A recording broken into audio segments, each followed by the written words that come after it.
பொதுமக்களின் வாழ்த்துக்களை சேகரித்து பயணிக்கும் பொதுநலவாய அரசு தலைவர்கள் மாநாட்டை முன்னிட்டு ஆரம்பிக்கப்பட்டுள்ள வாகன தொடரணி இன்று புத்தளவை சென்றடைந்தது.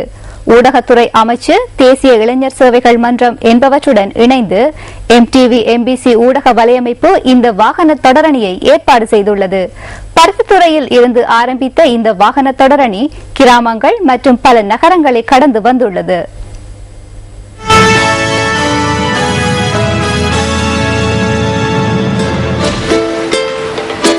பொதுநலவாய அரசு தலைவர்கள் மாநாட்டை முன்னிட்டு ஏற்பாடு செய்யப்பட்டுள்ள முன்னோடி வாகன தொடரணியின் நேற்றைய 23வது பயணம் பிபிலி நகரில் நிறைவு பெற்றது. 24வது நாளான இன்று விசேட நிகழ்வுகளின் பின்னர் தென்னாப்பிரிக்காவின் தேசிய கொடி ஏற்றப்பட்டு அந்த நாடு தொடர்பில் மும்மொழிகளிலும் விளக்கம் அளிக்கப்பட்டது. தென்னாப்பிரிக்க தேசிய கொடியை பிபிலே பிரதேச சபையின் தலைவர் SAN சந்திரசேகர ஏற்றி வைத்தார்.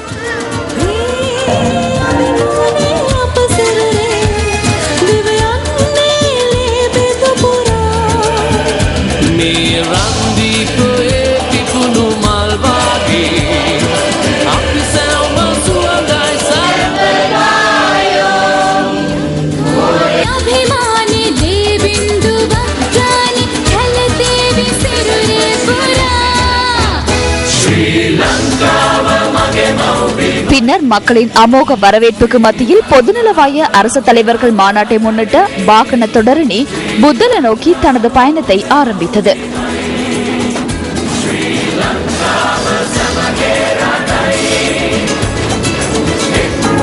பிபிலை நகரில் முச்சக்கர வண்டி சாரதிகளும் தொடரணியுடன் இணைந்து கொண்டனர்.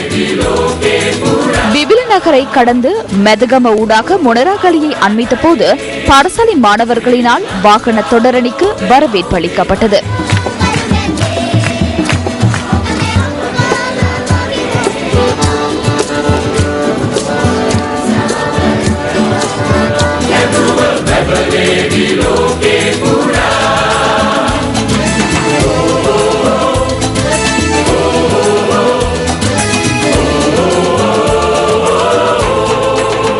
அதன் பின்னர் வாகன தொடரணி மொனராகலை நகரை சென்றடைந்தது. மொனராகலையில் வைத்து மேற்கிந்திய தீவுகளுக்கு சொந்தமான 2 தீவுகளை கொண்ட புனித கிட்ஸ் மற்றும் நெவிஸ் ஆகிய நாடுகளின் தேசிய கொடிகள் ஏற்றப்பட்டன. ஊவா மாகாண சபையின் பிரதி தவிசாளர் சுகத் சாலிய இந்த கொடியினை ஏற்றி வைத்தார்.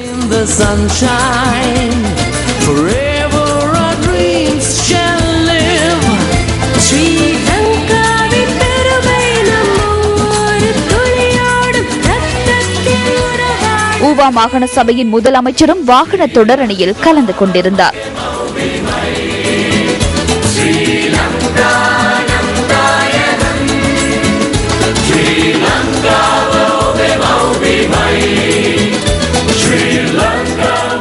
மக்களின் வாழ்த்துக்களுக்கு மத்தியில் இன்று புத்தள நகரை வாகன தொடரணி சென்றடைந்தது. பொதுநலவாய மாநாட்டை முன்னிட்ட வாகன தொடரணி நாளைய தினம் புத்தளையிலிருந்து கதிர்காமத்துக்கு செல்ல உள்ளமை குறிப்பிடத்தக்கது.